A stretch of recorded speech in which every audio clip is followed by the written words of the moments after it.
porque ahora es así que yo en la puerta. Bueno, dijimos 1.500, 4.500, éramos los tres, está. Lo pagamos ahí sin nada. Entonces subimos al colectivo, bien, nos sentamos en la panorámica, todo así lindo.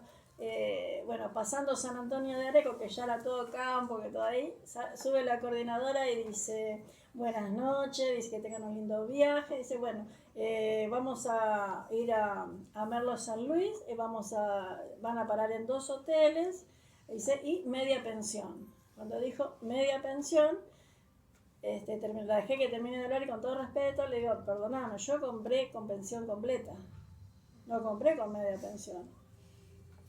Y no, que qué sé yo, que qué sé cuánto. Y después éramos varios que habíamos comprado la pensión completa, con el combo, porque uno no va con mucha plata, uno dice, bueno, claro, porque ya te hiciste una idea. Va con lo justo, ¿no?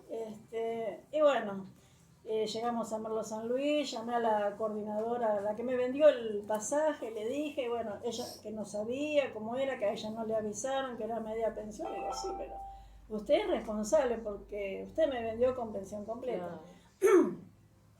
Bueno, lo que hicieron es mandarme 5.000 pesos, que no era nada, porque bueno. Entonces estábamos ahí con Orlando, Gaby y yo, y ahí medio así preocupado por el tema del mediodía, porque sabíamos que teníamos el desayuno y la cena. Entonces le digo, no se hagan problemas, pero cuando uno tiene fe, no se hagan problemas. Y le digo a Gaby, que la que estaba más preocupada, digo, mira, si comemos vamos a comer los tres. Y si nos morimos de hambre, no vamos a venir de hambre los tres. Pero de algún lado vamos a comer. Y bueno, así empezamos a buscar y encontramos un lugar barato. Así que comíamos todos los días ñoqui, fideos, con una pasta, con carne picada. Estaba rico y salía 2.000 pesos cada uno. Cada porción. O sea, ya el almuerzo lo teníamos, el paseo lo teníamos y las excursiones, ¿no? Sí. Hicimos varias excursiones, pero a mí la que más me gustó fue una excursión que hicimos a la sierra, a 2.000 metros de altura, más de 2.000 metros de altura, a la noche. Wow. A la noche, todo eso, ¿no? Entonces ahí íbamos con una guía turística. Yo iba con un poco de miedo porque yo dije que subir así, porque era curva contra curva.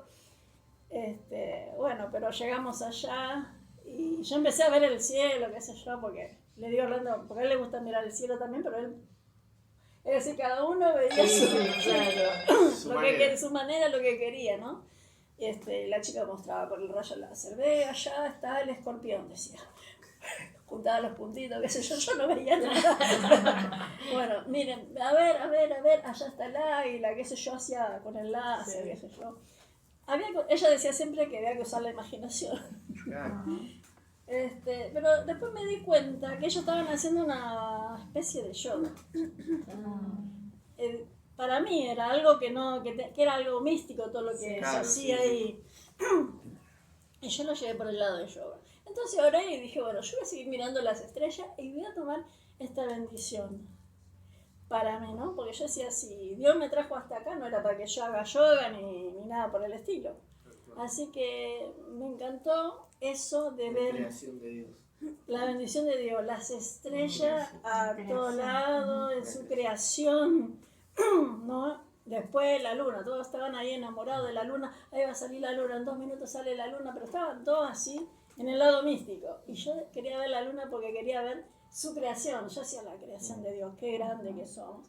Y después de ahí arriba se veía Merlo San Luis, la villa ahí, toda esa luz así. Yo decía, si Dios nos llega a ver así, no somos nada. Pero yo decía, estaba a 2.000 metros nada más. Y Dios con su grandeza y todo eso, ¿cómo nos debe ver a nosotros, a todos? ¿No? Porque yo decía, estamos ahí arriba y yo podía ver casi toda la villa. Y yo decía, Dios no ve el mundo todo, ¿no? La panorámica de Dios, sí. Por eso hice ese video también. Antes yo sentía esa necesidad de hacer un video de agradeciendo a Dios. Por eso lo hice, porque fue emocionante estar ahí arriba. Sí. Estar ahí arriba, ver las cosas que Dios hizo. Por eso lo hice, y lo hice como forma de testimonio también. Sí, yo dije, estar dormir en la calle, de no tener para comer, estar acá. Sí. Entonces yo lo quería compartir como una bendición, por eso lo subí a TikTok todo, para como un testimonio. Un poco de agua.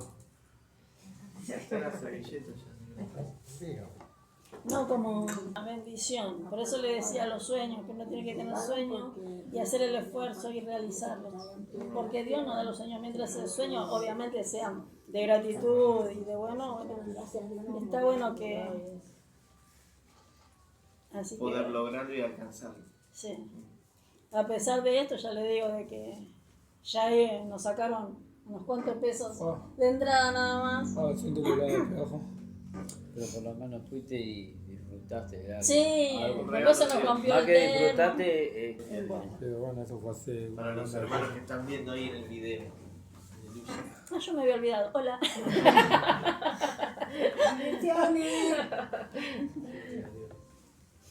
Bueno. Bueno.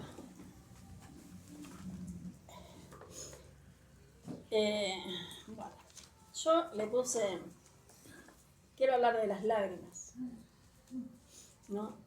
Y de título le puse cómo fortalecer la fe a pesar de las lágrimas. Salud. ¿A dónde va? Está como quiso. Bueno. Bueno. Yo le puse... Quiero hablar de las lágrimas, ¿no? Y de título le puse cómo fortalecer la fe a pesar de las lágrimas. Salud. ¿A dónde va? Está como quiso. No, moquillo cuando se seca la nariz. Ah, sí. Vamos a leer Lucas 7:17. Sí, ¿no? Aconteció. Sí. Jesús resucita a la hija de la viuda de Naín. Bueno, escuchen, ¿eh? Sí. Acá. Vamos. No, dice, las lágrimas, ¿no? Si vamos a hablar de las lágrimas pueden ser por tristeza, por emoción, por alegría, por pérdida de un ser querido. ¿No? Las lágrimas, uno puede llorar por cualquiera de estos motivos, ¿no? Y dice, le voy a leer la función que tienen las lágrimas. Dice, mantienen la humedad y ayudan a enfocar la luz para que podamos ver con claridad. También protegen los ojos de infecciones y cosas irritantes como la suciedad y el polvo, ¿no? Es decir, la lágrima cuando entra una basurita y eso sale también. Y también ayuda a cuando uno está muy cansado, ¿cómo es el estrés? ¿No? También sirve para eso, porque vieron que cuando uno llora y llora y llora es como que saca todo eso y se siente más tranquilo. Bueno, ahí también eliminamos el estrés a través de las lágrimas. Bueno, leemos, bueno, eso es lo que le quería comentar sobre las lágrimas, que estuve buscando porque quería saber qué era la lágrima, qué función cumplían y todo eso, ¿no? Y a veces también por pérdida, por tristeza, como dijimos, ¿no? Y a veces, bueno, acá leamos un poco, Jesús sana al siervo de, Jesús resucita a la viuda de Naín. Y aconteció después que él iba a la ciudad que se llamaba Naín, iban a él muchos de sus discípulos y una gran multitud. Y cuando llegó cerca de la puerta de la ciudad, he aquí que llevaban a enterrar a un difunto, hijo único de su madre, la cual era viuda, y había con ella mucha gente en la ciudad. O sea que esta mujer estaba perdiendo todo, porque ya venía de estar viuda, ya había enviudado, ya estaba sola, sin sus compañeros, ¿no? Y pierde y muere su único hijo, que capaz que era el sostén, el único que la tenía ella, ¿no? Dice su único hijo, y yo creo que para una madre o un padre el dolor más grande debe ser la pérdida de un hijo, ¿no? Porque uno puede perder a la mamá, al papá, ¿no? Tal es así que uno queda huérfano. Pero cuando pierde un hijo no hay un nombre que identifique No, esa pérdida, ¿no? Bueno, ese dolor tan grande que puede pasar una persona, ¿no? La pérdida, a veces la tristeza. Podemos tener tristeza, como decía antes, por cualquier motivo. Más hoy, por ejemplo, hoy estamos en una situación, el país, el mundo, ¿no? Estamos con una tristeza, así, bueno, y el Señor eso lo convierte en gozo. Tenemos que tener esa fe, ¿no? Que esas lágrimas van a ser secas por el Señor, ¿no? Porque cuando uno tiene fe, el Señor, no quiero decir que van a quedar sin lágrimas, sino que el Señor nos da, ¿no? Cuando llegó cerca de la puerta de la ciudad, he aquí que llegaban a enterrar un difunto, hijo único de su madre, la cual era viuda, y había con ella mucha gente de la ciudad. Y cuando el Señor la vio, se compadeció de ella y le dijo, no llores. Usemos la imaginación como me decían en San Luis. Dice que Jesús iba entrando, ¿no? Al pueblo, a la ciudad. Y la gente venía con su féretro, ¿no? Es decir, Jesús iba ahí con su gente y venía, ¿no? Y se cruzaban. Entonces, cuando Jesús vio a esta mujer con su tristeza y que iban llevando a su único hijo, todo eso, ¿no? El Señor le dice, no llores, como hoy nos dice a nosotros, no llores, no llores, el Señor está con nosotros, el Señor hace ese milagro, ¿no? Dice, y acercándose tocó el féretro, y los que lo llevaban se detuvieron y dijo, joven, a ti te digo, levántate. Y el Señor acá tocó el féretro, tocó muertos, y los judíos no pueden tocar los muertos.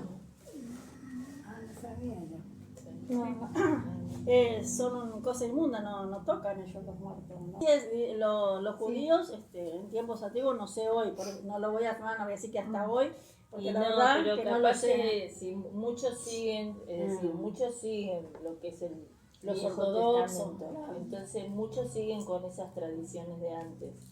Entonces, ahora los judíos mesiánicos no, los que creen en Cristo, eso ya como que, ¿me entendés? Se renovaron un poquito, pero los que quedaron, los ortodoxos siguen al pie de la letra la Biblia. Es como lo que decía Duilio, si vamos por la ley, ¿a cuántas eran las leyes que había? 300, ¿no? Y pico. Entonces, pero si había una que vos no obedecías y no cumplías, toda la ley era inválida, ¿entendés? Entonces, ¿cómo haces para cumplir la cantidad? Porque era una guasada, eran muchas, pero una sola que vos no hacés bien y queda abolida todas las demás. Entonces, por eso, gracias a Dios, vino Cristo y estamos bajo la gracia y no estamos bajo la ley, porque si no seguiríamos bajo la ley, pero hay muchos judíos que siguen bajo la ley. O sea que acá el Señor Jesús no le hizo caso a la ley del Antiguo Testamento, donde no podían tocar los muertos ni nada por eso, porque se consideraba inmundo. No podían tocar, era pecado, ¿no? Entonces, pero él acá, yo veo que dice, y acercándose tocó el féretro que lo llevaba, se detuvieron y dijo, joven, a ti te digo, levántate. Entonces se incorporó el que había muerto y comenzó a hablar, y lo dio a su madre, ¿no? Y todos tuvieron miedo y glorificaron a Dios diciendo, un gran profeta se ha levantado entre nosotros y Dios ha visitado su pueblo, y se extendió la fama de él por toda Judea y por toda la región alrededor. Entonces, dice acá, se incorporó el que había muerto, y a veces nosotros estamos muertos en nuestra fe, muertos en que no tenemos esperanza, ¿no? Que estamos a veces, un pequeño problema se nos hace una montaña, que no podemos ver más allá, ¿no? Entonces el Señor ahí nos dice que nos levantemos del lugar donde estemos y que sigamos a Él, ¿no? Y dice entonces se incorporó el que había muerto y comenzó a hablar y lo dio a su madre. Y todos tuvieron miedo y glorificaron a Dios diciendo, un gran profeta se ha levantado entre nosotros. Y el Señor hoy está más presente que nunca. Amén. El Señor está en cada una de nuestras situaciones. El Señor nos dice, ¿no? A veces no necesariamente tenemos que tener un hijo muerto. A veces un hijo que conoció a Dios y se apartó. Y no digo un hijo nuestro, así de nuestra carne, ¿no? Sino un hijo de la iglesia, ¿no? A ese tenemos que ir a buscar y traerlo con lazo de amor, un hijo de Dios, un hijo que por ahí conocimos un hermano que se apartó y anda en cualquiera, bueno, a ese tenemos que ir a buscar para que también el Señor lo levante y ande, ¿no? Dice, entonces se incorporó el que había muerto y comenzó a hablar y lo dio a su madre. Qué bueno, ¿no? Y me quedé con esto y con esto termino donde el Señor dice, no llores, el Señor está con nosotros, ¿no? Y dice, el Salmo 56, 8.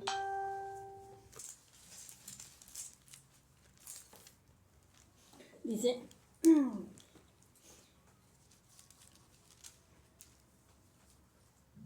56:8.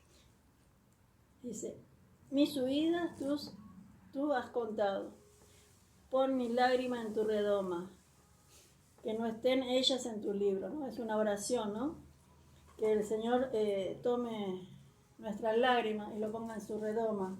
Y la redoma es un frasco de vidrio, ¿no? Que el Señor las tenga ahí y que nos escuche nuestro ruego, ¿no? Que no sean puestos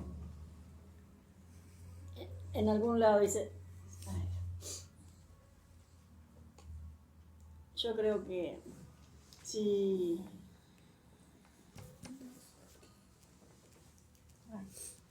no estén ellas en tu libro, dice, ¿no? Pon mis lágrimas en tu redoma, que es un frasco de vidrio, como ya lo había dicho, que el Señor la tenga ahí, ¿no? Dice, porque también en una parte de la Biblia dice, tus oraciones han sido oídas, o si no a veces son estorbadas, ¿no? Porque hay ángeles, ciertos demonios que andan por los aires que no permiten que nuestras oraciones lleguen al Señor, ¿no? Por eso uno cuando ora tiene también que limpiar los cielos, limpiar todo para que nuestras oraciones lleguen al Padre, ¿no? Y nuestras lágrimas, Él las tenga ahí en sus manos, ¿no?